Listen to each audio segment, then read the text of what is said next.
from the countries we don't have so we are going to be diving into it. All right, now this video is really,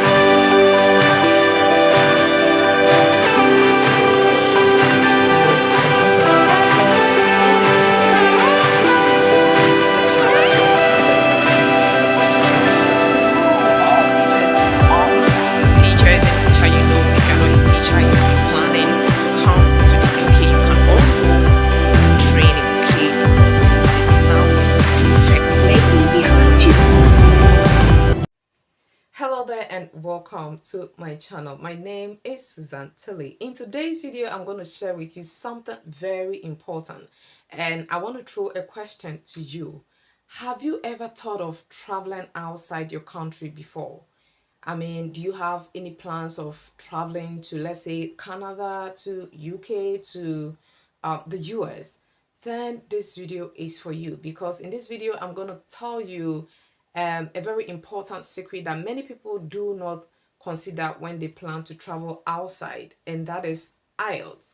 Yes, if you want to travel to a country that has English language as their main language, then one of the things that you should be considering to do is to write an IELTS, especially if you want to go into such a country as a professional, either to work as a nurse, to work as a doctor, to work as a teacher, or to go to school, do your undergraduate, postgraduate, or whatever form of education.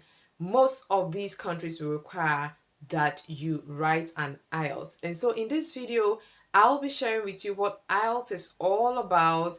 I'll share with you how you can register for your IELTS. I'll share with you the cost involved. I'll also share with you the scores and all other things that you need to know about writing an IELTS. And so if this sounds interesting to you, then please stay right here with me. My name is Susan Taylor. If today is your first time of watching me, then I give you a very warm welcome. Please remember to subscribe to my channel, and also remember to check out on my videos on how you can apply to a school in the UK, how you can write a very good personal statement, and also many other videos that I have made. I believe it will be beneficial to you.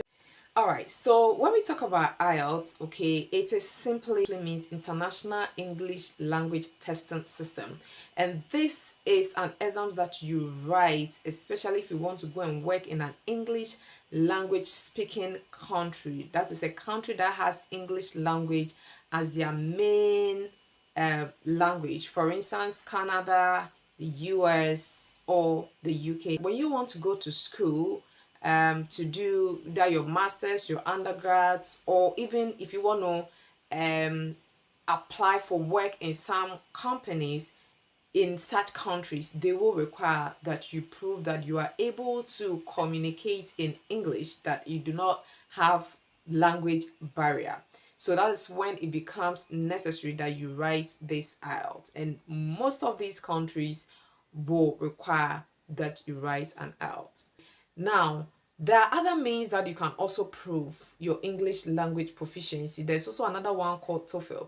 But for the purpose of this video, I just want us to stick to the IELTS because that's the most common one. Also, it's very important that before you go and write your IELTS, you know which type of IELTS you have to write, because we have different types, okay? And so if you have to write an IELTS, don't just go and register to write your IELTS without knowing what specific IELTS you need to write, because we have the IELTS academic, we have the IELTS general, and then also if you want to come to the UK, there is another one called the UKVI, which is a specific test that you write for the visa and immigration. So please don't just rush to go and register for your IELTS without knowing what IELTS you need to write. So now let's talk about the types into details. When we talk about the IELTS academic, this is the one that if, let's say, you want to work as a professional, or you want to do your postgraduates, or you want to do your undergrads, okay, this is the one that you will have to write. So as a professional, let's say if you want to come as a nurse, this is the one. You write the IELTS academic. If you want to come as a teacher, you write the IELTS academic. If you want to come as a doctor, you write the IELTS academic. If you are coming as a student to do masters, postgraduates, then you have to do the IELTS academic. But anything below masters, anything below undergrad, then you will need what we call the IELTS general. So please get the difference. Okay, so the IELTS general is for, let's say, people who are coming to do any course that is below undergrad.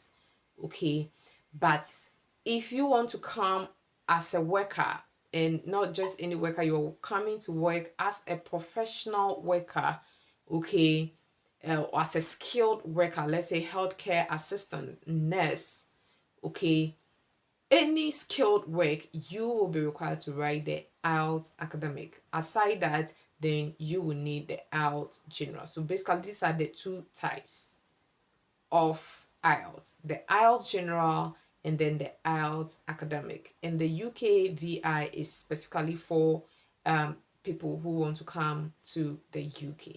Okay. If you are not sure which IELTS to write, then it's very important that you communicate with your organization or you communicate with your school to know which of them to write. Okay, so now let's talk about how this is assessed or how you will be assessed. So basically, you're going to be assessed in four main areas: that is listening, reading, writing, and speaking. And normally, the listening part is going to take you about 30 minutes.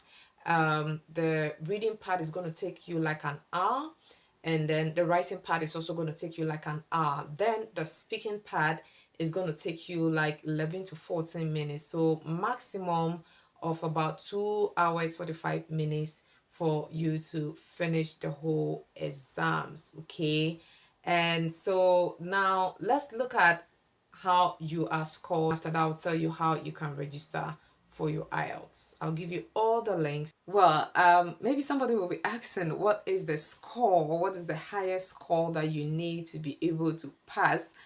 Well, I'll say with IELTS, there's nothing like pass or fail. But what happens is that your results is reported in bands, okay? And it ranges from 0 to 9. So based on what you got in the four areas, that is the listening, the writing, the reading, and the speaking, you will be put in a band, okay? And an average will be calculated. Maybe you are asking, is there a cutoff point? Well, I will say it depends. Okay, it will depend on the institution, and it may also depend on the organization where you are working. So, for instance, when it comes to school, and you take the US for example, top universities like Harvard and Stanford will be willing to have a cutoff point of 7. Whereas when you come to the UK, top universities like Oxford and Cambridge will have a cutoff point of 7.5. So if you are coming to work as a nurse, similarly, there are bands.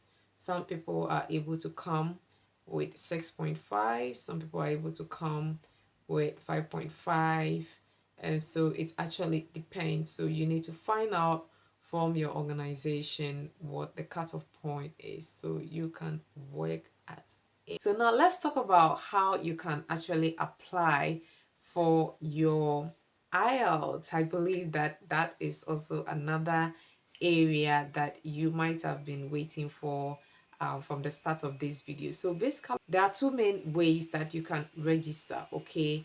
And I'm going to leave the links in the description section so that you can access it by the end of the video. So you can either register online, or you can also go to the nearest center to register. That means that you can actually write it online, or you can actually go and write on paper at the nearest center. And so please check on the description section, because I'm going to drop the link that you can use to find the nearest IELTS center in your country. All that you need to do is to input your country, and the nearest location will come. And if you are from Ghana, you can actually register with the British Council. I'll also put the link for British Council for those of you in Ghana so that you can access it. Now let's talk about the cost. The cost involved for your IELTS. Okay, so currently it is £180. £180. That is how much you will have to pay. So please, I know that you wouldn't want to waste that money. It means that you really need to work towards it once you register. And the advice that I'm going to give you is that once you register, give yourself enough time to prepare, enough time to study so that you can pass it, because you wouldn't want to waste your £180 like that, would you? Yeah. But I also want to say that it's possible for you to pass. Others have done it and you can also do it. And so if you plan to travel to any country and you are worried about writing an IELTS, do not worry. Just get ready. Just give yourself enough time, prepare, learn. And also when you register, there is practicals for you, or there are some exercises that you can actually do on the online before you can actually go and write the exams. So how long does it take before you can get your results? Well, if you write it online, then it's going to take a maximum of 3 to 5 working days for you to get your results. But if you went to write at the center, that is if you did it on paper, then it's actually going to take like 13 days for you to get your results. So I wish you all the best and thank you for watching this video. If this was helpful to you in any way or you picked anything interesting, then please remember to subscribe. The name is Susan Tilly, and thank you for watching.